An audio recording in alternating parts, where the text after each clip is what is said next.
Una, esto es la Universidad Nacional de los Años. Nos vamos a encontrar para transitar juntos la teoría de la inteligencia emocional. ¿Está bueno? Está buenísimo. ¿Es fácil? No. Estar bien es un trabajo que nos tomamos todos los días, pero los resultados son realmente satisfactorios, así que vale el esfuerzo, vale el compromiso que podamos asumir cada día de nuestras vidas por transitar este pasaje de la mejor manera. La mejor manera es aspirar a tener una mejor calidad de vida y definitivamente que nuestra relación con un otro sea más efectiva. ¿Quiénes se pueden inscribir? Todos aquellos que desde que nacieron hasta hoy respiraron. Con eso alcanza. Está bueno, con estar vivos es suficiente. A partir de todo el legado que nos confiere la episteme, la ciencia, el saber metódico, riguroso, sistemático y crítico, nosotros lo que vamos a hacer es tomar conceptos de distintos campos disciplinares para llevarnos al escenario de nuestra vida cotidiana, que es eso que dice el libro y que nos pasa todos los días. Esta universidad es muy flexible, acepta que nos equivoquemos para poder aprobar. Y eso está bárbaro, ¿no? Solo aquel que se equivoca aprueba en la UNA, mientras pueda demostrar que de ese error ha adquirido un aprendizaje que le permite no cometer 2 veces el mismo error emocional. Hace 300 millones de años, la ratita, mamífero inferior, ya tenía un cerebro límbico que le permitía, con la memoria, registrar una experiencia para no equivocarse de nuevo. ¿Qué hacemos nosotros? Tropezamos 2 veces con la misma piedra. Y entonces ahí cuando ese ex te dijo, ya, basta, esto termina acá, vos lo llamaste. Lo llamaste y ¿cómo la pasaste? Ahí está. A diferencia del resto de los animales, nosotros acomodamos la piedra, tomamos carrera y le pegamos de lleno. Y entonces, ¿de qué se trata? De estar un poquito más lúcidos, ¿no? Es tan flexible la Universidad Nacional de los Años, es tan copada la UNA, que vos te morís. Porque te morís, te quiero decir esto, ¿no? Más allá de que ya hayamos leído un montón de libros acá, que tengamos un montón de investigadores trabajando, no pudimos evitar que te mueras. Te morís, nos morimos. Pero volvés y en algún lugar del alma quedó el analítico grabado. Así que vení directamente a cursar materias que te faltan aprobar y las que aprobadas fueron, ya está. Hay gente muy evolucionada que está en los años superiores. No es mi caso, pero bueno. ¿Está bueno cursar en la UNA, vivir con inteligencia emocional? Bueno, para alcanzar lo que Aristóteles... Mirá cómo te citamos a Aristóteles, ¿eh? Y te quedaste. Aristóteles. Que si te vamos a nombrar, te vamos a nombrar gente grosa. Aristóteles dice es el bien supremo. ¿Qué es el bien supremo? La felicidad. Como dice el otro filósofo, Ramón Ortega. ¿Y por qué la felicidad, decía Aristóteles, era el bien supremo? Bueno, porque es el fin último al cual apuntan todas nuestras acciones. Todo lo que hacemos, queremos. El motivo de nuestro accionar diario, de nuestros deseos, tienen que ver con alcanzar la felicidad. Y más allá de que este señor hablaba de la contemplación de Dios y de la ética del hombre y qué hacemos con los bienes y qué hacemos con los afectos, algo importante que decía Aristóteles era que la felicidad humana tiene que ver más con la actividad del alma que con la del cuerpo. Y nos quedamos de esta frase de Aristóteles para decir, ¿tenía que venir un griego a explicarnos que es más importante elevar el alma que el culo? Sí, evidentemente sí, porque no lo hemos aprendido. ¿De qué nos vamos a ocupar acá? Bueno, de ser felices.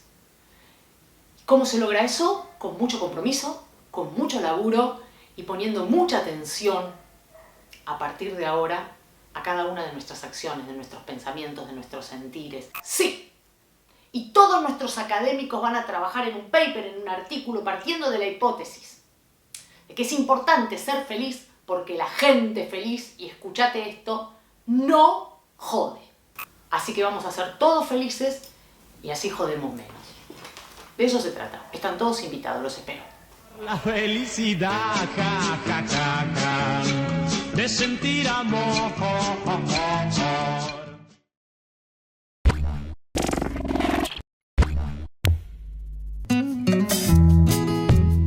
Bienvenidos, esta es la UNA, Universidad Nacional de los Años, y juntos vamos a transitar la teoría de la inteligencia emocional.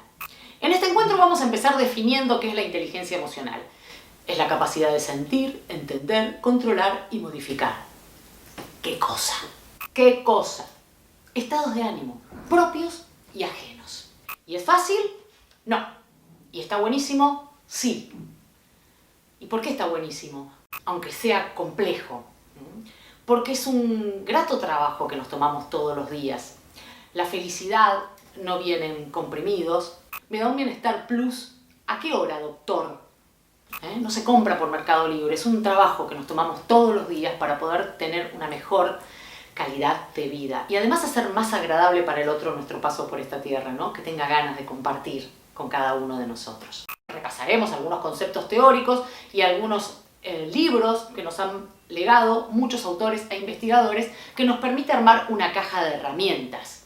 Y vamos a traer saberes del campo de la psicología, de la sociología, de la filosofía, de la biología, de la neurociencia, de los sobres de azúcar, de los señaladores de libro, de los chocolatines 2 corazones y algún horóscopo bazooka. Todo lo que nos sirva está bueno. Todo suma, todo es útil. Con mucho respeto, digo, por el campo de la investigación, los saberes académicos a los cuales vamos a referenciar y a los autores que vamos a citar, a modo de pie de pantalla, no de pie de página o de índice también, está bueno que los googleemos, los youtubemos, ¿no? Y podamos seguir informándonos cuando esta clase termina.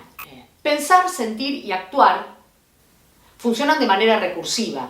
Si nosotros tenemos un pensamiento, modificamos nuestra emocionalidad, y si somos capaces de cambiar nuestra emocionalidad con acciones que podemos hacer a tales efectos, podemos producir nuevos pensamientos mucho más creativos, por ejemplo, mucho más constructivos, por ejemplo, y terminan desencadenando en acciones que nosotros podemos dirigir.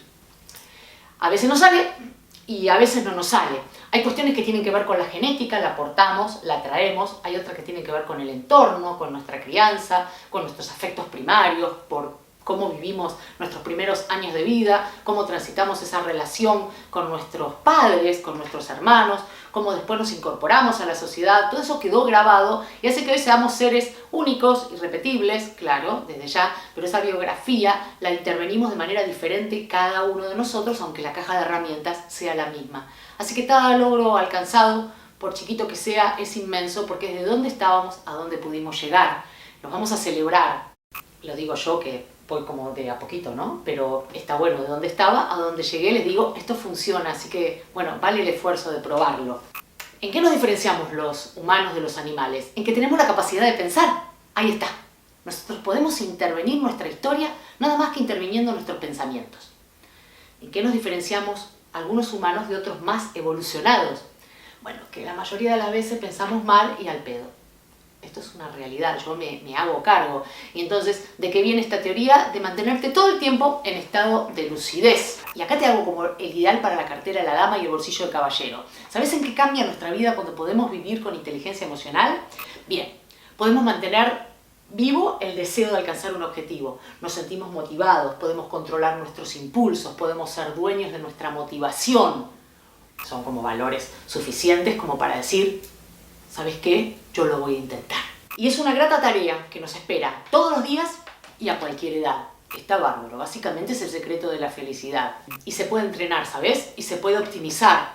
Aunque no hayas nacido con tanta inteligencia emocional, como algunos sí la aportan, la podemos ejercitar. Fundamentalmente por fortalecer nuestra autoestima, que es el cimiento de la confianza, y por ese interés que ponemos por el alma del otro.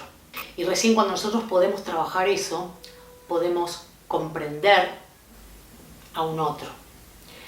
Y para que el vínculo sea efectivo, tiene que empezar por ser afectivo. Y el primer laburo es con el alma propia, porque la caridad bien entendida, esa, como decía la abuela, empieza por casa.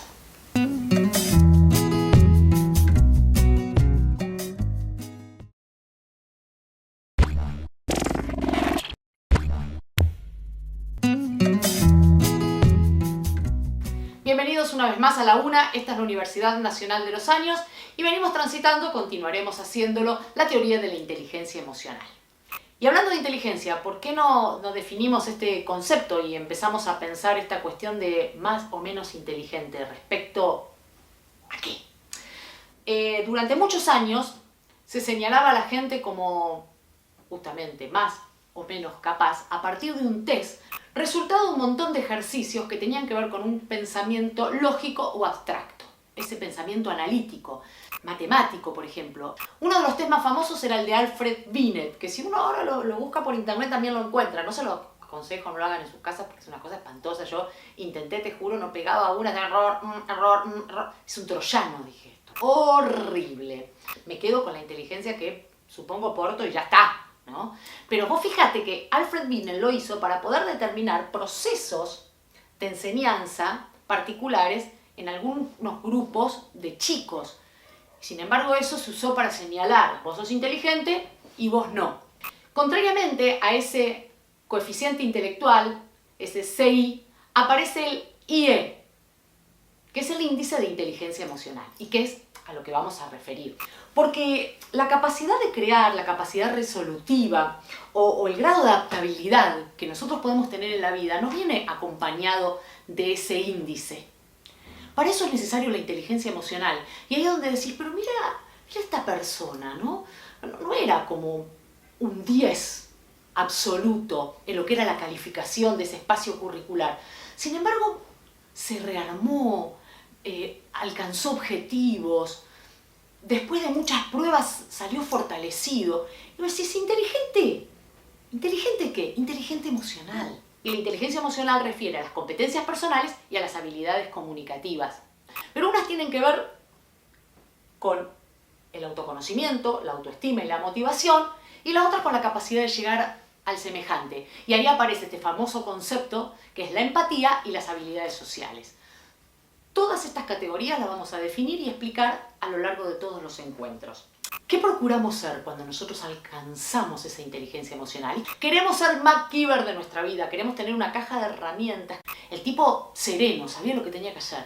En los momentos de mayores crisis, ahí estaba él, MacGyver. Yo quiero ser MacGyver de la vida. Y para eso necesito mi caja de inteligencia emocional.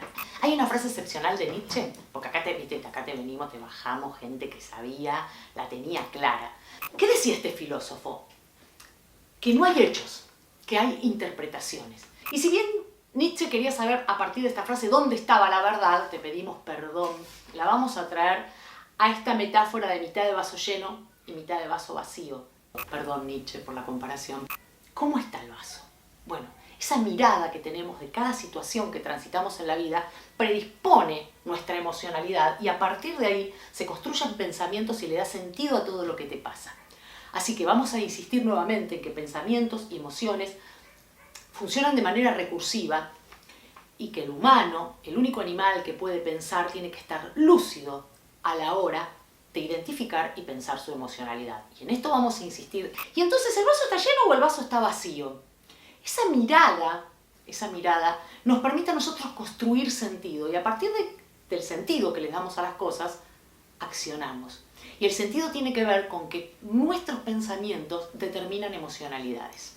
Vivir con inteligencia emocional no consiste en sofocar las emociones, es imposible evitarlas, pero es posible identificarlas, controlarlas y dirigenciarlas. Yo me acuerdo que hace unos años se acercaba una amiga totalmente sacada, venía atravesando un problemita que nosotros le llamamos prueba y que solemos definirlo con la palabra problema, error, porque eso ya nos predispone mal.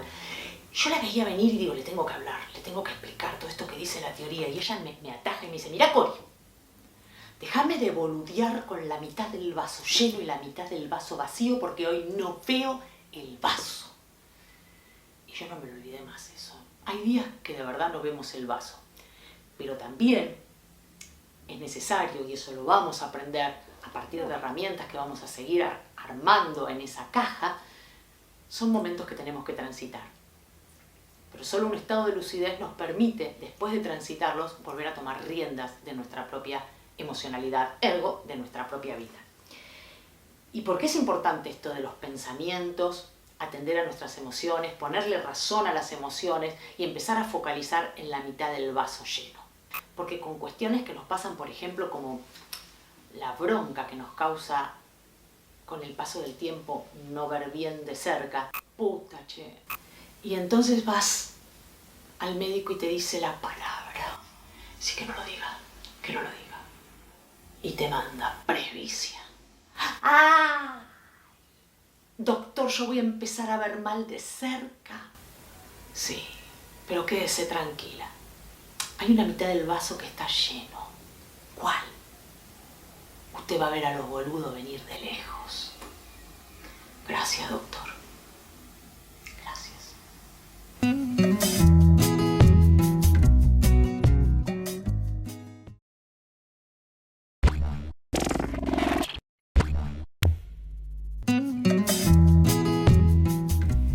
Bienvenidos a un nuevo encuentro de la UNA, esto es la Universidad Nacional de los Años, y recorremos juntos, desandamos la teoría de la inteligencia emocional.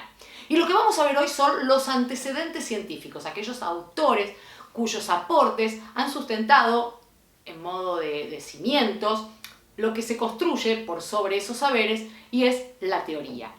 Dicho esto, vamos a hablar de un psicólogo, filósofo, en este caso David McClelland, y después vamos a hablar de un psicólogo que revolucionó el campo de la educación y que se llama Howard Gardner. ¿Qué era lo que decía David? Vamos a empezar con él. Que las calificaciones, los títulos, el recorrido académico, no es muchas veces lo que hace que nosotros podamos en la vida tener mayor nivel de capacidad empática, ser más resolutivos o podamos adaptarnos a las pruebas que se nos manifiestan en el escenario de la vida cotidiana. Que en general es la motivación aquella que nos permite hacer frente a las circunstancias de aprendizaje y que esa motivación tiene una raíz emocional. O sea, para yo querer hacer, debo estar bien predispuesto emocionalmente. También recuerdan que decíamos en las clases pasadas que el hombre es el único animal que es dueño de su propia emocionalidad. Y traemos a modo de repaso la importancia de intervenir con pensamientos aquellos asaltos emocionales que llegan, y eso lo vamos a ver hoy, mucho antes de la capacidad de pensar. Después aparece Howard Gardner, que revoluciona el campo de la comunicación diciendo, ¿sabes qué? La inteligencia no tiene que ver con una sola habilidad. Hay por lo menos 7 tipos de inteligencias y algunos portamos características que nos hacen manejar con mayor facilidad algunos de esos campos y para otros, la verdad, no somos demasiado duchos. Dice algo que yo siempre recuerdo, ¿por qué le decimos inteligentes a aquellos que son buenos con los números, aquellos que son buenos con las matemáticas y aquel que porta la habilidad, por ejemplo, de crear música, se le dice talentoso? Empecemos a llamarle a todos inteligentes. Y él dice, por ejemplo, que existen, y acá vamos a llegar a la teoría de la inteligencia emocional, por lo menos 7 inteligencias. Una, por ejemplo, es la auditiva o musical. Ahí tenemos a un Beethoven, a un Sandro, a un dúo Pimpinela, por ejemplo, ¿no? Quiero nombrar talentos, de verdad. Tenemos una inteligencia corporal, por ejemplo, un Maradona, por ejemplo, un Messi, por ejemplo, un Del Potro, Nadia Comaneci, esa gente que hace magia con el cuerpo. Yo te puedo hacer 3 abdominales seguidos, ¿entendés? Que quedo... La otra es la lingüística, ahí tenés un Borges, un Cortázar.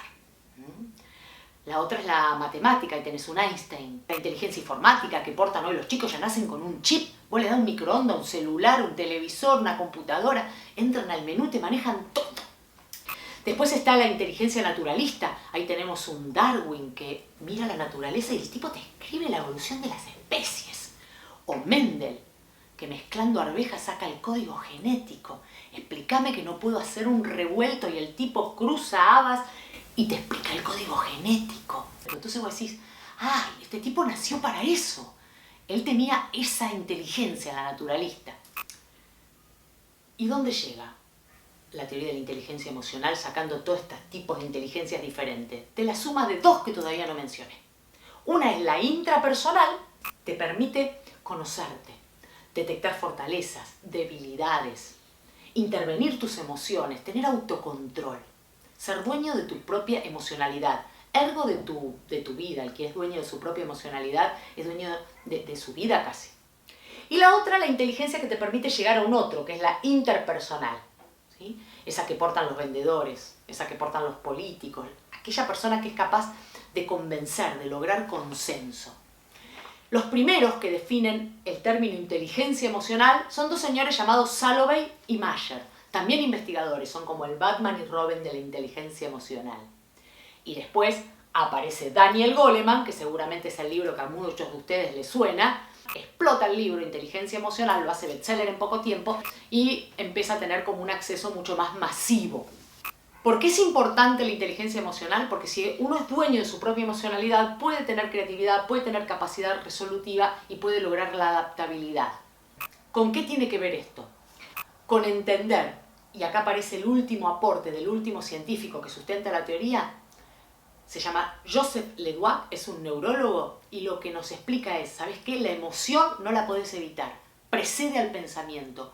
Un asalto emocional es inevitable, pero solo poderle razón a esa emoción te permita cambiar de actitud, poder construir un sentido diferente de lo que está pasando. Y ahí cuando la abuelita te decía hace muchos años, si estás triste pensá en algo lindo, y lo primero que pensábamos era, ¿a vos te parece que en este momento que estoy atravesando el peor de mi vida, yo estoy para, por ejemplo, salir a pasear, reírme o pensar en algo lindo? Sí. ¿Sabes que sí?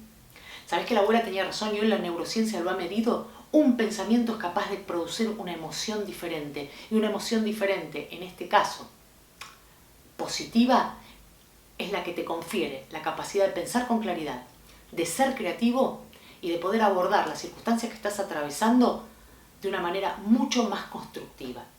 Y tomando este legado del padre de la modernidad, René Descartes, del pienso, luego existo, hoy estoy en condiciones también de traer el saber de la abuela. Ahí, cuando te decía, pensá en algo lindo, ¿sabés que tenía razón? Porque sentís diferente. Y uno cuando siente bonito puede pensar mejor. Así que siento, pienso, luego existo. Gracias.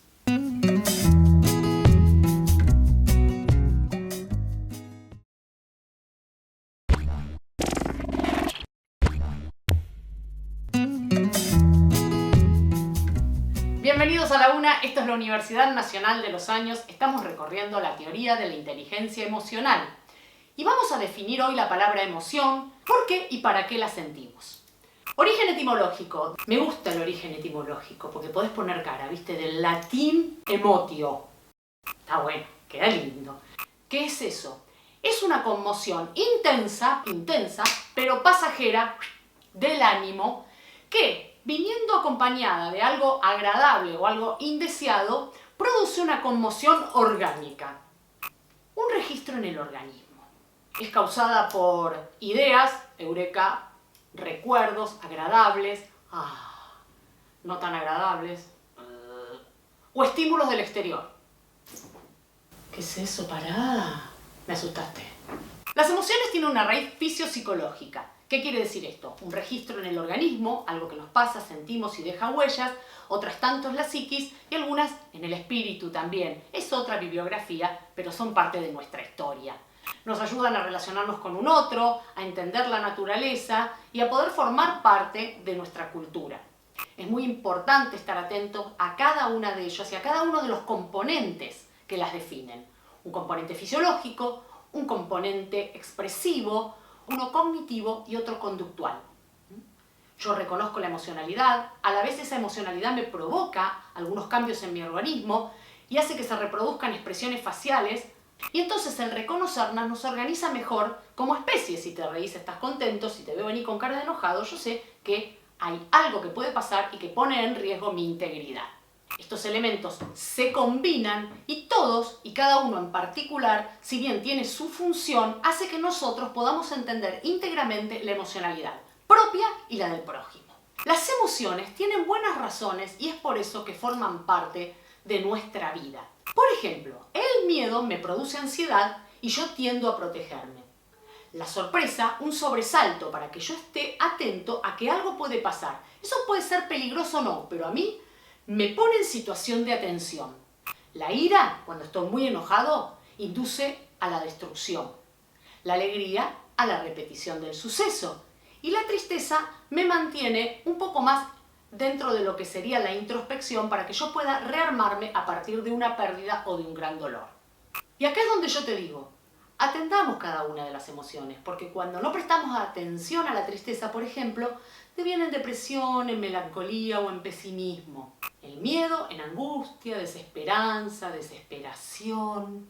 Y el enojo en resentimiento y en rencor. ¿Y todo esto por qué? Porque no escuchaste la primera de las alarmas y seguiste enroscado en la misma emocionalidad dándote manija y manija y manija y Y algo muy importante a tener en cuenta, por ejemplo, es cuando el miedo que está puesto en ese software, ¿sí?, para protegernos, se desata, aunque el peligro sea imaginario. Lo mismo ocurre en el organismo, cuando algo es real que cuando está en la fantasía de nuestra mente. Y este es el peligro, que la mayor cantidad de cosas por las cuales, por ejemplo, nos hacemos mala sangre nunca ocurrieron ni van a pasar. Y se desgasta mucha energía preparándose para huir o para atacar por cuestiones que son absolutamente imaginarias. Y entonces ahora que sabemos que cada una de esas emociones tienen su razón de ser, ¿por qué no les prestamos atención? Por ejemplo, la alegría, decíamos, induce a la repetición del suceso. Y es donde yo te pregunto, ¿qué te gusta hacer mucho, mucho, mucho? Y vos me podés decir, ir al cine con mis amigos. ¿Cuánto hace que no organizás una salida al cine? La última vez que fuiste, acordate, no existían los pochoclos. Es algo a tener en cuenta eso, ¿no es cierto? Y claro que sí.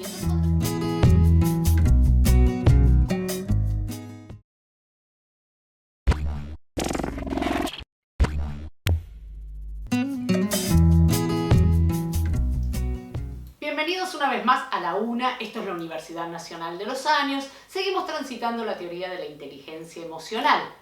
¿Se acuerdan las clases pasadas que hablábamos de por qué y para qué sentíamos las emociones? Nos motivan, nos ayudan a tomar decisiones, nos protegen, favorecen la interacción social. Pues bien, esto ya lo estuvimos viendo. Ahora vamos a hablar de algunas personas que refirieron a ellas mucho antes de que nosotros las podamos estudiar. Por ejemplo, existen antes del momento en que nosotros verbalmente las podemos explicar. ¿Desde cuándo? Bueno, ya Aristóteles, nos gusta mencionar a Aristóteles porque es grosso Aristóteles. Bien, Aristóteles en el siglo V a.C. ya hablaba de cada una de ellas. ¿Cómo las describía este señor? Decía que eran una afección del alma que estaba acompañada por una alarma que venía seguida de una sensación de placer o de dolor. Y si bien no escribió científicamente de las emociones, ya en sus tratados refería a ellas. Muchos siglos después, pero muchos, aparece Darwin. Te estoy hablando año 1800 aproximadamente. ¿Sabes que él escribió sobre la expresión también de las emociones en animales y en humanos? Empezó como la primera clasificación y esas 6 que nosotros podemos repasar hoy también a partir de tan actualizada que tenemos la película Intensamente, por cierto, altamente recomendada. Y mencionamos entonces alegría, tristeza, miedo, ira, sorpresa y desagrado.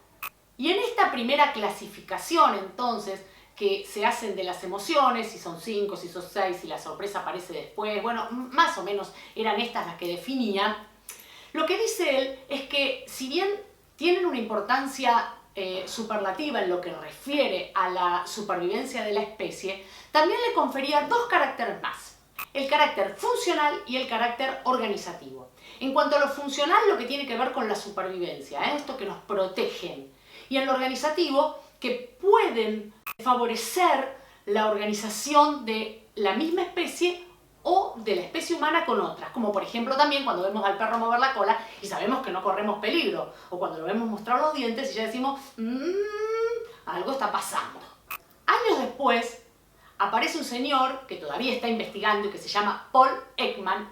Con sus investigaciones también se inspira la serie Miénteme, que seguramente alguno de ustedes la vio, y lo que hace Paul es crear un método a partir del cual, con una serie de descripciones y de clasificaciones, él puede determinar cuántas microexpresiones faciales son características de cada una de estas emociones en particular.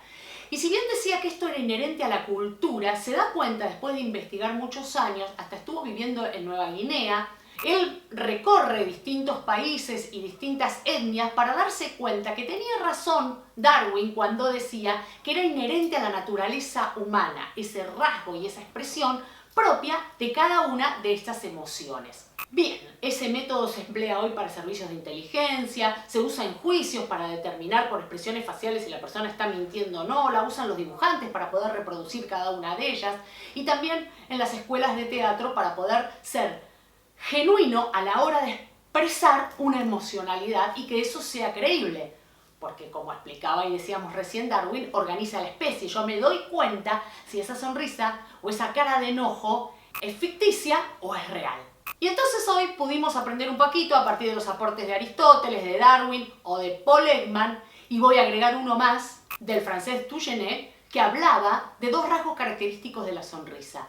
Y entonces con este bagaje hoy podemos resolver cuestiones de la vida cotidiana. Y es donde le decimos, ¿sabes qué, Roberto? A tu hermana no le gustó un carajo el regalo que le hicimos para el cumpleaños. Y el tipo que te contesta te dice, no, sí, ¿no viste que se rió? Por favor.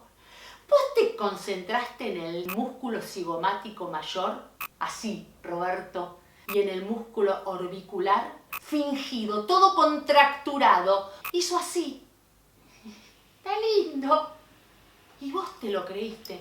A tu hermana no le gustó. Porque no lo digo yo, lo dice la ciencia. Esa sonrisa no era genuina y tu hermana es una jodida, Roberto.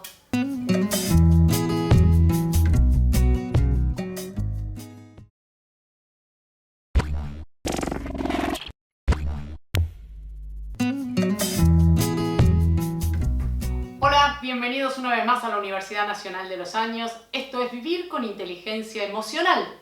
Y hoy nos vamos a ocupar de las neurociencias. ¿Qué tal? Desde su definición, su campo disciplinar y específicamente uno de sus objetos de estudio. ¿Qué es la neurociencia? ¿De qué se ocupa? Del estudio y la observación del sistema nervioso central, especialmente el cerebro. Gracias a los avances de la tecnología de los últimos años, hoy, a partir de tomografías computadas, por ejemplo, o resonancias magnéticas, podemos estudiarlo en tiempo real y no solamente como se hacía antes con cadavéricos.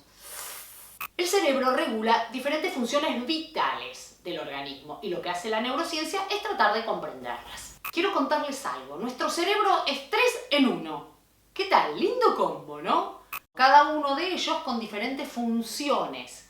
Y esta primera definición de cerebro triúnico es de Paul MacLean. En la evolución, hasta llegar a lo que hoy es el cerebro humano, se parte de hace 500 millones de años hacia atrás. Primero aparece el cerebro reptiliano, por encima de él crece el límbico o emocional y por último el neocórtex o cerebro racional.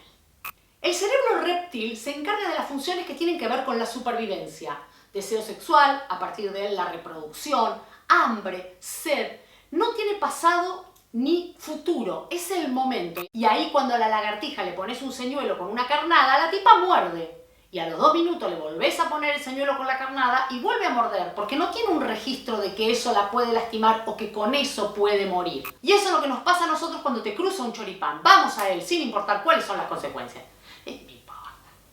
Bien, este reptiliano no piensa ni razona. Nada. Después de este cerebro primitivo, aparece junto con los mamíferos primarios el cerebro límbico o emocional. Acá está el tálamo, el hipocampo, el hipotálamo y la amígdala, como algunos de sus elementos más significativos. En la amígdala cerebral se registra la memoria, la sensación, la experiencia de todos los acontecimientos que nos pasan en la vida y a partir de los cuales nosotros, una vez que los transitamos, se supone adquirimos un aprendizaje. Y el hipocampo guarda el recuerdo. Por ejemplo, ese primer beso de amor, ¿no? Ese que recordamos. ¿Con quién fue? ¿Dónde fue? ¿Hasta qué nos habíamos puesto para ir a esa cita? Todo eso lo guarda el hipocampo. Y lo que sentimos, haya sido deseado, agradable, desagradable, eso lo guarda la amígdala. Por eso cuando más fuerte es la emoción, más perdura el recuerdo. Ese es el motivo por el cual cuando nosotros tenemos que contar algo, nos acordamos más de lo que fue acompañado por una fuerte sensación emocional.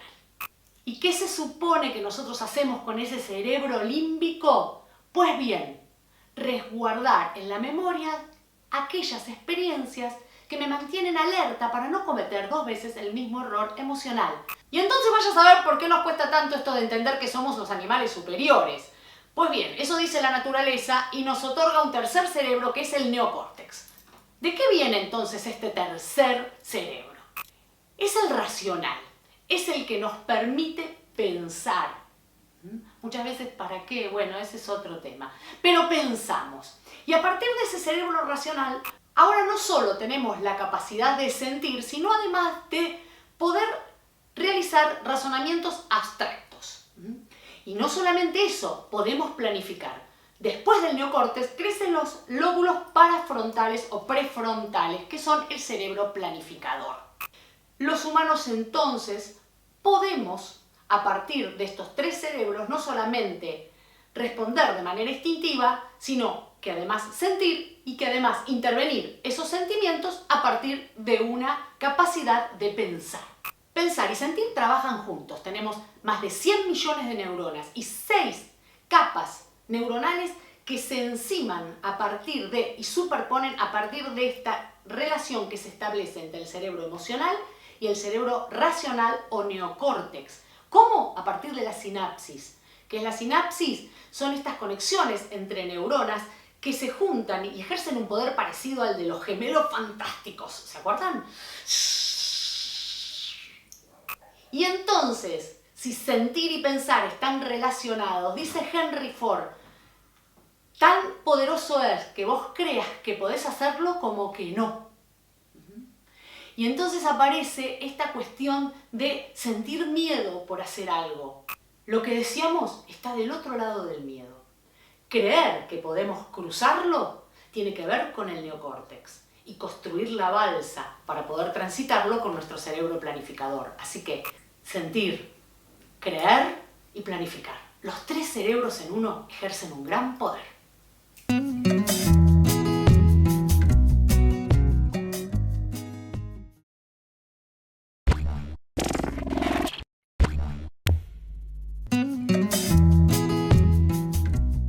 Bienvenidos una vez más a La Una. Esto es la Universidad Nacional de los Años y aquí estamos juntos compartiendo Vivir con Inteligencia Emocional.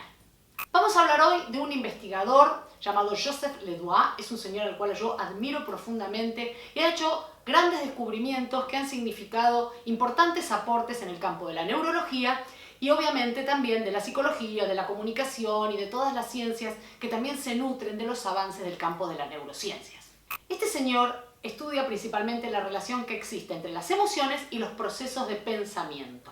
Es un especialista en neurofisiología y lo que dice es que la ciencia debe ocuparse de las emociones al igual que lo ha hecho con la razón, donde ha tomado percepciones, emociones o atenciones particulares como variables para entender los procesos racionales.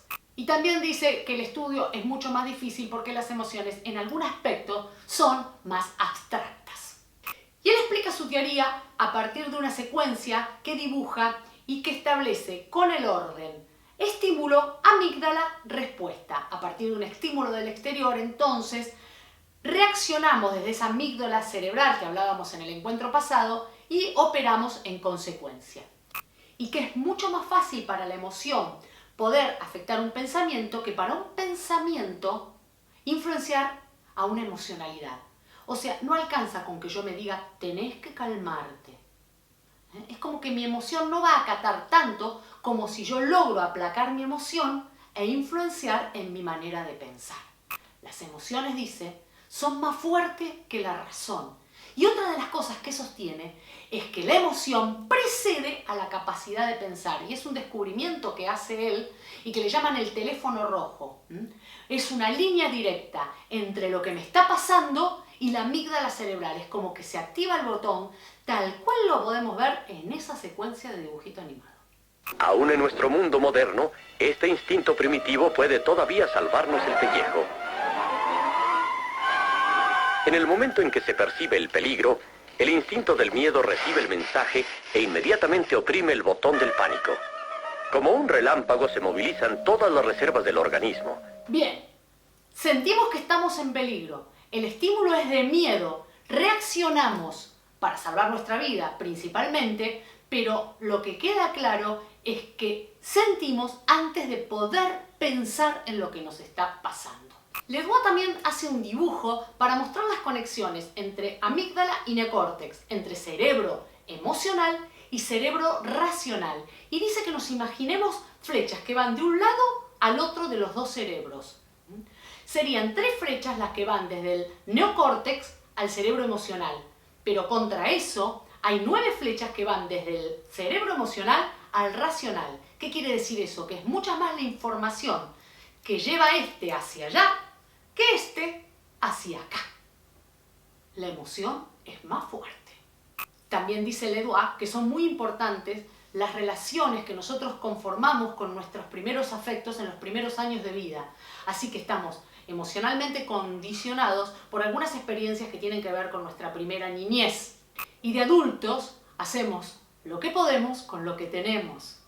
Y también habla el doctor de la psicoterapia, de la terapia que podemos realizar y por qué y cómo influye cada vez que nosotros elegimos ir a un psicólogo. Es muy interesante esto que dice, lo voy a leer como afirmación. Cuando hacemos psicoterapia es para intentar reforzar mediante la palabra las señales que van del cerebro racional al emocional. En cambio, la farmacoterapia ayuda a que las vías de comunicación que van de la amígdala al córtex tengan menos potencia, ayudando a debilitar las señales que van en ese sentido. Hacer terapia está muy bien, como leer todos los aportes que los diferentes autores nos ofrecen para poder mejorar nuestra calidad de vida.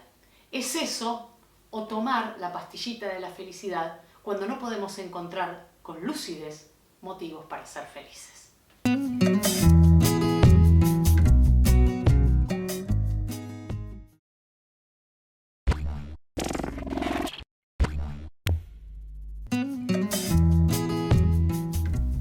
Bienvenidos a La Una, esto es la Universidad Nacional de los Años y aquí transitamos juntos la teoría de la inteligencia emocional. ¿Sabías que cada pensamiento libera sustancias químicas llamadas neuropéptidos? ¿Le das debida atención a cada uno de ellos o seguimos paviando en Facebook y Twitter? Ojo con el tema. ¿Qué son los neuropéptidos? Son moléculas pequeñas formadas por la unión de 2 o más aminoácidos y que se originan por transducción sináptica cerebral. Chupate esa mandarina. Toma. Vamos a explicar entonces cómo llegamos a este concepto, dónde aparecen estos neuropéptidos, que era la sinapsis, el momento en el cual una neurona transmitía información a la otra a partir de la liberación de sustancias químicas. Ahí se produce. Nuestros pensamientos influyen en cómo nos sentimos. ¿Cuál es la explicación científica de esto? Que por cada estado emocional se liberan sustancias que tienen que ver justamente con eso que estamos sintiendo y ahí aparecen entonces las famosas endorfinas, los glucocorticoides, la serotonina, el cortisol. Cada una de ellas responde a un estado emocional diferente y cada vez que eso nos pasa, el hipotálamo libera a la sangre el neuropéptido. Si pensamos bien, nos sentimos bien y si tenemos pensamientos que nos producen malestar, eso se ve reflejado en nuestro organismo. Los psicoanalistas lo que hacen es revisar la historia de nuestra vida y específicamente también poder descifrar qué es lo que pasa en nuestro inconsciente.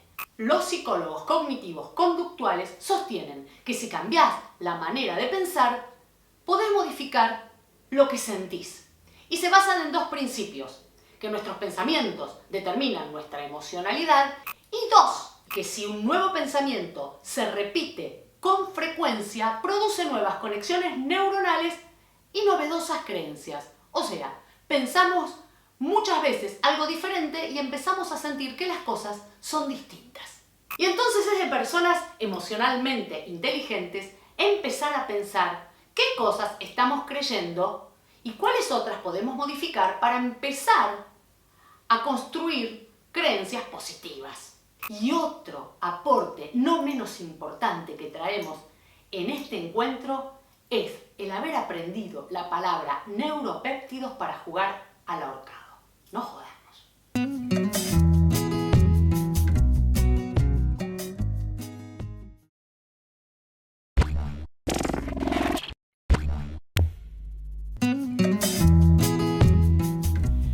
Bienvenidos una vez más a La Una. Aquí estamos, seguimos avanzando en la teoría de la inteligencia emocional.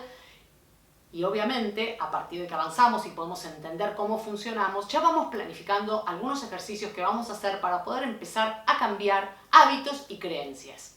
En el caso del día de hoy, lo que vamos a diferenciar son las emociones de los sentimientos. Una emoción se diferencia de un sentimiento básicamente es que se produce en una zona diferente del cerebro, en el córtex, en el racional. ¿Se acuerdan cuando hablábamos de las emociones? Tristeza, alegría, miedo, sorpresa, ira o disgusto. Todas esas, ¿dónde estaban? En el cerebro límbico, en el cerebro emocional. Nos ayudaban para relacionarnos con la naturaleza, para la supervivencia y para encontrarnos con un otro. Cuando nosotros a una emoción le ponemos un pensamiento, lo que aparece es el sentimiento. Y está en un nivel superior. Ahí cuando decimos envidia, el deseo de venganza, ¿qué nos pasa a partir de esa cuestión de la traición? Bueno, para que eso ocurra, se combinan las emociones primarias. Necesitamos de un pensamiento y de un tercero que entre en escena. El que las explique y las define muy bien es el doctor Antonio Damasio, un neurólogo que ha hecho grandes aportes al campo de la neurología. Y este señor lo que decía es que unas se producen en el teatro del cuerpo, las emociones, y otras en el de la mente, los sentimientos. Y ese orden se daba porque es el mismo con el cual explicamos la evolución. ¿Se acuerdan? Primero lo emocional y después lo racional, de lo simple a lo complejo. ¿Por qué no lo escuchamos a él? Lo importante es que hay dos posturas sobre cómo se puede contener la pasión. La primera es la que puede asociarse con Kant, en la que literalmente simplemente dices que no, y por pura voluntad lo niegas. Y luego está una postura que podríamos asociar con gente como Spinoza o como David Hume, mucho más humanizada, porque se percatan de que la mejor manera de contrarrestar una emoción negativa concreta es tener una emoción positiva muy fuerte. Nombró a Spinoza, un filósofo. El doctor Damasio es un gran admirador de la filosofía. De hecho, su primer libro, El error de Descartes, cuestiona esta idea de que solo el pensar nos da existencia y pone en primer plano las emociones. Y en el caso de Spinoza, su admiración tiene que ver con lo mismo que buscaba este filósofo, dar respuesta a la relación cuerpo-mente. También lo que decía Spinoza era que el hecho de sentir, el acto de sentir, está afectado por algo que es ajeno, en este caso un pensamiento. Y es muy importante entender entonces que para refrenar una pasión, la razón tiene que traer un motivo más fuerte que me corra y me lleve, a partir de pensar distinto, a sentir mejor. Y entonces la ciencia no termina más que demostrar eso que hablábamos en encuentros anteriores, que cuando la abuela decía que teníamos que pensar distinto, pensar lindo para sentirnos mejor, era verdaderamente cierto. Y a mí me gustaría terminar este encuentro leyendo una frase del doctor Damasio, que es simple, pero que está legitimada desde el saber de la investigación científica y que nos viene muy bien para refrescar algunas inquietudes o algunas dudas que nos surgen al momento de decir ¿y cómo salgo de esto? Y ¿sabes? Es muy fácil. Escuchá lo que dice. La mente, los pensamientos representan el mismo bienestar. Y la carne, lo que sentimos, opera en armonía. Sentirte triste no tiene que ver solo con una enfermedad en el cuerpo o con una falta de energía para seguir adelante. A menudo tiene que ver con un modo de pensar ineficiente, que se atasca alrededor de un número limitado de ideas de pérdida. Así que empezá a pensar mejor, que lo demás viene solo.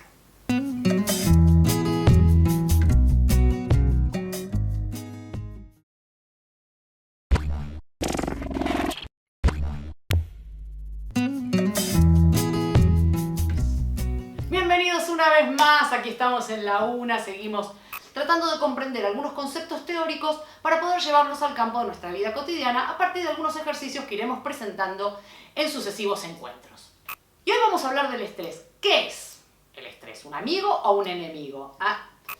Bien, desde el punto de vista fisiológico es una respuesta defensiva para cuando se nos presenta una situación y nosotros debemos preservar nuestra vida. Por ejemplo, el miedo. ¿Sí? ¿Se acuerdan? Asalto de miedo, se manda la información a la amígdala y yo me preparo para la huida, rajo o para el ataque. Recuerden también que hablábamos de los aportes de las neurociencias que hacían que hoy podamos comprender mejor cómo funcionamos y que se ocupaba del estudio del cerebro y del sistema nervioso central. ¿Qué pasa ante una situación de estrés? Se activa el sistema simpático y se desactiva el parasimpático. Yo entiendo que simpático porque es un macanudo, ¿viste? Como que viene en nuestra ayuda. Y ahí nosotros empezamos a generar esos cambios que se producen en nuestro organismo y que, por ejemplo, ante el miedo, como veníamos diciendo, la glándula suprarrenal segrega adrenalina. Las pupilas se agrandan. ¿Para qué? Para ver mejor. El tórax se ensancha. ¿Para qué? Para tomar aire. El hígado libera glucosa. La glucosa es el motor de los músculos. O sea, cada vez que sentimos, todo nuestro cuerpo se prepara para actuar en consecuencia. Y desde este punto de vista, el estrés es bueno. Pero ¿qué hacemos nosotros los humanos? Estos boludos importantes que somos, vivimos en estado de estrés constante. Un estrés psicológico generado por inventos de nuestra mente. ¿Sí? Empezamos como a crear situaciones peligrosas que no existen y generamos un estrés social. Además nos sentimos que todos los que nos rodean nos amenazan. Y todo eso son como inventos, ¿sí? Que se producen acá, en esta mente que piensa cosas inútiles. Cuando un león corre a la cebra es porque se la quiere comer. Y cuando la cebra tiene miedo, está muy bien que lo sienta porque está ante una situación de peligro. Entonces la cebra raja. El león viene de pique atrás. Y de pronto la pierde de vista. La tipa se da vuelta y dice, listo, zafé. No me sigue más. Lo perdí. Su cuerpo vuelve a la homeostasis, a su equilibrio natural. Se terminan las palpitaciones, el ritmo cardíaco, todo eso que explicábamos recién, para lo cual se prepara el cuerpo en situación de estrés para poder salvarse.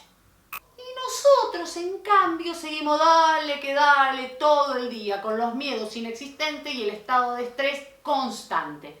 Y por eso los animales nos infartan y los boludos superiores sí. ¿Cuáles son las cosas que nos estresan? Lo novedoso, lo impredecible y lo que no podemos tener bajo control. O sea, la vida diaria, el devenir de cada minuto de nuestra existencia. Si no paramos un poquito y tomamos conciencia que nos tenemos que preparar para evitar una situación de estrés por cosas que son de la vida cotidiana, estamos sonados. Y lo importante es que para poder operar sobre esa situación de estrés, nosotros vamos a recurrir a algunas herramientas que son la meditación, la respiración costo-diafragmal, que son algunas cuestiones que iremos viendo en sucesivos encuentros que no son complejas de comprender, pero sí son importantes de hacer. Lo que me gustaría decirles hoy es algo que también tenemos que tener en cuenta y que el doctor Damasio lo llama inercia emocional. ¿Y qué es? El tiempo que transcurre entre que sentimos algo, operamos sobre ese sentir con una razón superadora y tomando las medidas correspondientes del caso, que es paro un minuto para poder pensar diferente y volver a construir un sentido distinto, que es un tiempo en medio de emoción, razón y nueva emoción. Entonces me gustaría que entendamos y que sepamos que después de una descarga de adrenalina fuerte, hasta que pensamos algo diferente o atendemos esa emocionalidad con una respiración profunda y puede llegar el momento de pensar distinto, hay un tiempo. Y ahí cuando tu mamá te decía, a ver, contá hasta 10, o ¿por qué no das una vuelta que te noto un poquito nervioso? La vieja tenía razón, esto era científico. Y entonces es importante que... ¡No grabó! ¿Cómo que no grabó? ¡Ay, la... 1, 2, 3, 7... Ah, ¿está grabando? Entonces, ¿sirve lo que dije hasta ahora? Ah, qué bueno que conté, porque me estaba haciendo mal la sangre al pedo. Vamos que grabó.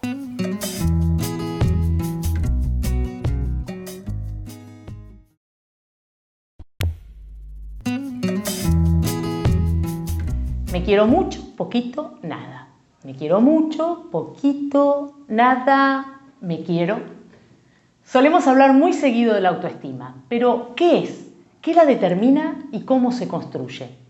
De esas cuestiones nos ocuparemos durante algunos encuentros.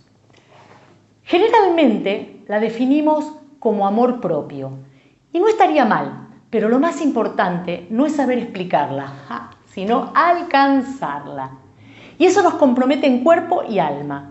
No se trata de leer solo libros al respecto, aunque esté bien, pero es más que eso. Por la autoestima se trabaja y mucho. ¿Qué la determina? Fundamentalmente las autoevaluaciones, los pensamientos acerca de quiénes o cómo somos.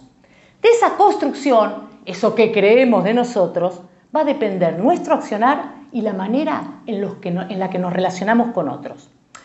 Lo yo puedo, lo yo valgo, pero también el valor o el respeto que les ofrecemos a otras personas. Porque solo se brinda aquello que se posee. La autoestima es importante también porque es el cimiento de nuestra confianza, pero no es fácil de alcanzar para muchos. ¿Y por qué? Porque hay una historia que nos determina, especialmente nuestros primeros años. Y no todas las infancias fueron tan felices, ni todos tuvimos el privilegio de haber nacido en familias en las que fuimos deseados y cuidados. El doctor Louis Hornstein, que pronuncia horrible pero leo los libros, tienen uno que se llama Autoestima e Identidad, una definición que me encanta. Necesidad básica, la autoestima como necesidad básica y energía psíquica, como una pila que los padres cargan por primera vez, pero uno después reserva esa energía inicial y toma para sí de otras personas y ofrece la propia. En relaciones saludables colaboramos unos con otros en el fortalecimiento de la autoestima. Y atenti con esta, la falta de amor parental deviene en falta de amor propio. En cambio, aquellos chicos o chicas cuyos sentimientos y pensamientos son tomados en cuenta, aprenden a amarse a sí mismos.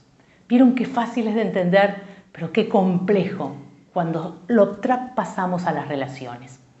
Somos lo que hacemos con lo que han hecho de nosotros, dice Sartre. Y yo, humildemente digo, si no se puede con eso, se va a terapia. ¿Algo para tener en cuenta? Si la autoestima no es verdadera, la confianza no es genuina. Y si no es verdadera, ¿sabes qué? Es porque no aceptó que somos imperfectos. Y eso es lo que hay que trabajar, porque es por ahí. Hay una sola manera de quererse mucho. Aceptando que somos perfectamente imperfectos.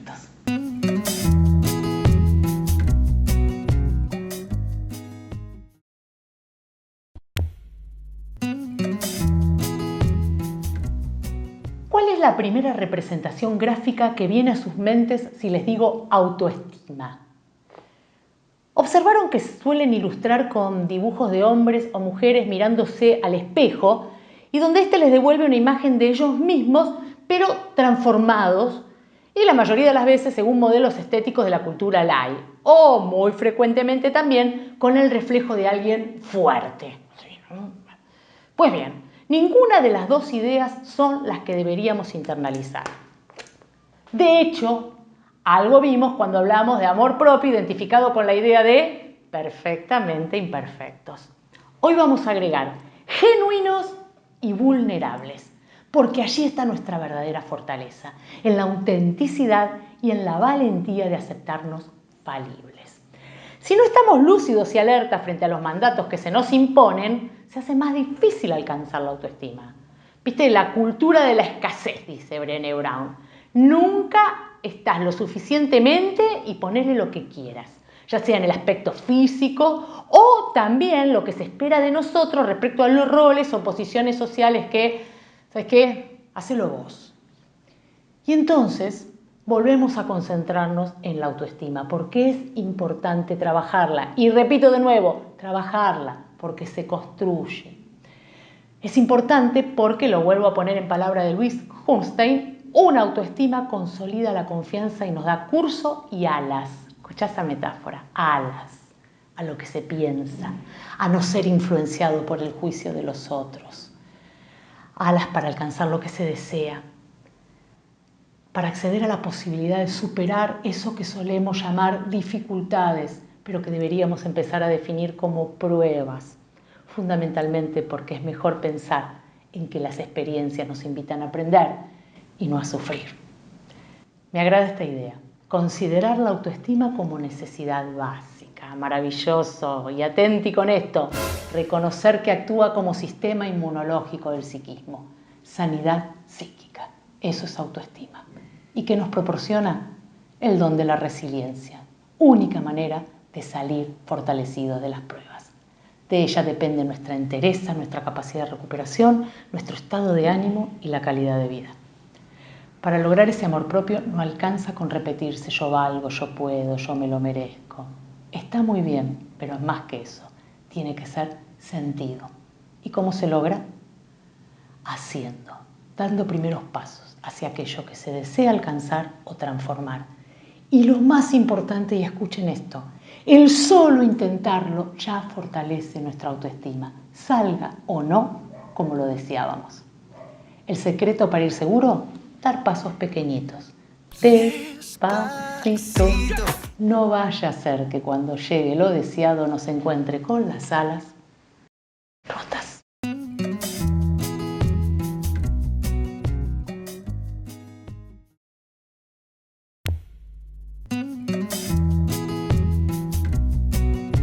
Si hay algo que aprendí en estos últimos años fue lo mal que me hace escribir mi historia comparándome con la de otros.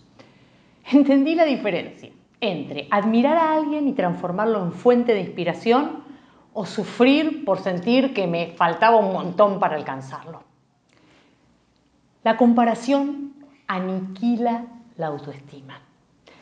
Compararse es algo que hacemos diariamente y como otros fenómenos mentales simplemente sucede de manera inconsciente, pero dejando muchas heridas emocionales y trastornos que pueden hasta pasar al plano físico. Piensen un segundo en la cara de alguien resentido o envidioso. ¡Qué lindo! ¡Qué bueno! Todos la conocemos. Cuando nos comparamos, lo primero que olvidamos es que somos singulares, irrepetibles y milagrosamente únicos. Cuando nos comparamos, perdemos autoestima, genuinidad, creatividad y la capacidad de potenciar nuestras fortalezas para debilitar nuestras debilidades. Cada vez que nos comparamos, sea con alguien que carece lo que tenemos o con otros que portan lo que deseamos, el resultado es sentirnos mejor o peor según el caso, pero es un momentito, es momentáneo y falaz. Porque solo tomamos un rasgo o acontecimiento de la vida del otro. ¡Ay, el culo parado de aquella! ¡Ay, el auto del otro! ¡Ay, la pareja del sultano! ¡Ay, acá me gusta lo mío! No, acá me quedo acá. Pero, ¡ay, pero lo! No es así. Todos somos luces y sombras, todos tenemos momentos de paz y de agonía. No se trata de un editor donde selecciono lo que quiero y cómo quiero que sean las cosas. La vida no es eso. Desde pequeños competimos por el reconocimiento en diferentes campos. Y acuérdense, belleza, popularidad, rendimiento escolar. Y las tres fuentes principales de esos juicios son papá y mamá primero, después los maestros y cuando somos más grandes, los pares, amigos, compañeros, el pertenecer a ese colectivo. Cuando esas fuentes brindan reconocimiento, se consolida la autoestima. Por eso acompañar y enseñar a los chicos a no competir es responsabilidad de los adultos y una gran responsabilidad. Y cuando crecemos, estar lúcidos para no caer en la red de los mandatos sociales, en esos determinantes que nos indican cómo ser y que te falta un poquito para parecerte al otro. Las comparaciones con vidas ajenas no son buenas. La única válida y constructiva es la que hacemos con nosotros mismos, sabiendo que podemos fallar, pero no porque estemos fallados. Trabajemos la autoestima, siempre. No olviden que para crear, primero hay que creer.